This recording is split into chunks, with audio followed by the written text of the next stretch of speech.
আমরা লক্ষ্য করছি যে নতুন রাজনৈতিক দল যেটি হয়েছে তারা সামাজিক আচরণবিধির মধ্যে থাকছেন না। রাজনৈতিক দলের আচরণ এটি নয় যে তারা যখন তখন যাকে তাকে খুশি ধমকাবেন এবং বলবেন তারা কঠোর হস্তে দমন করবেন। রাজনৈতিক দল যখন বলে তারা দমন করবেন তখন বুঝতে হয় যে রাজনৈতিক দল আসলে তার যে চরিত্র সেটি কর্তৃত্ববাদী এবং এক ধরনের চাপিয়ে দেওয়ার মানসিকতা তাদের মধ্যে তৈরি হয়েছে। দমন কে করতে পারে?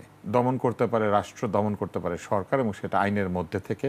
যদি রাষ্ট্র এবং সরকারের বিরুদ্ধে এমন কোনো তৎপরতা হয় যেটা জনগণের বিরুদ্ধে যায়, তাহলে সরকার দমনের কথা বলতে পারে।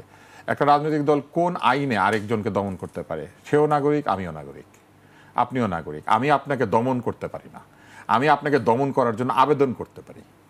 ফলে যখন কেউ বলে যে কঠোর হস্তে দমন করা হবে, তখনই আসলে তারা রাজনৈতিক দলের চরিত্র হারিয়ে তারা বিগত রাজনৈতিক দলটি যে ধরনের আচরণ করতেন, যেটাকে তারা ফ্যাসিবাদ বলেন, সেই ধরনের একটা আচরণের মধ্যে প্রবেশ করতে যাচ্ছে।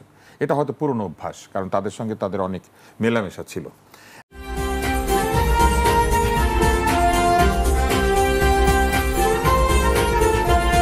News vision digital multimedia.